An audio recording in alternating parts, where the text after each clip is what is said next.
But I think what we got to look around us is sort of, okay, well, out of every crisis there comes, learnings, and necessity drives invention. And I think we learn so much about sort of, what we can do better in the middle of a crisis. And I do think that there's going to be a number of things that can change the industry for the better coming out of this. One, I think we'd have to review, how we make people confident in flying again. And that may require some fundamental changes to all of the ways in which we deliver our product. Two, I think we got to think about ways we can use technology, to maybe have advanced data to kind of create what I would call, clean corridors of travel. And I think technology is going to be a huge enabler there. Three, I think it goes back to kind of, I suppose, what do we stand for? What's our purpose? The fundamental purpose that always sits at the heart of an airline is to, make people feel safe and make people feel confident.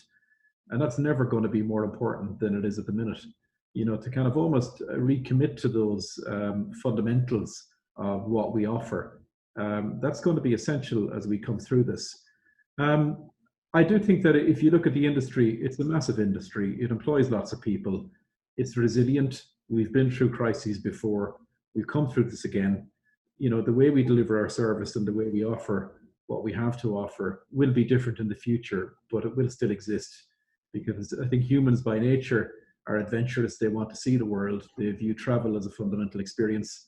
I think I do a lot of business now on Zoom and on video conferencing. It doesn't, for me, match actually meeting face to face. I think if you're in, a detailed process with people, if you're in a creative process or a collaborative process, we will still need people to get together and to build relationships and to get things done.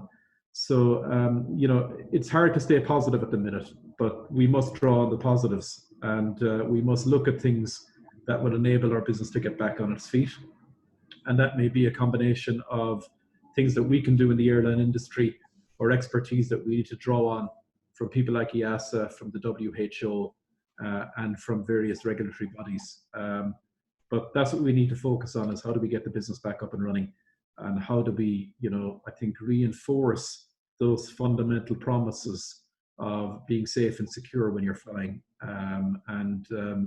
Again, just kind of, I suppose, redefine what that means for the future, because as you can see, that's challenged at the minute, and it's not just aviation. I think it's challenged in so many other industries as well as a result of the pandemic.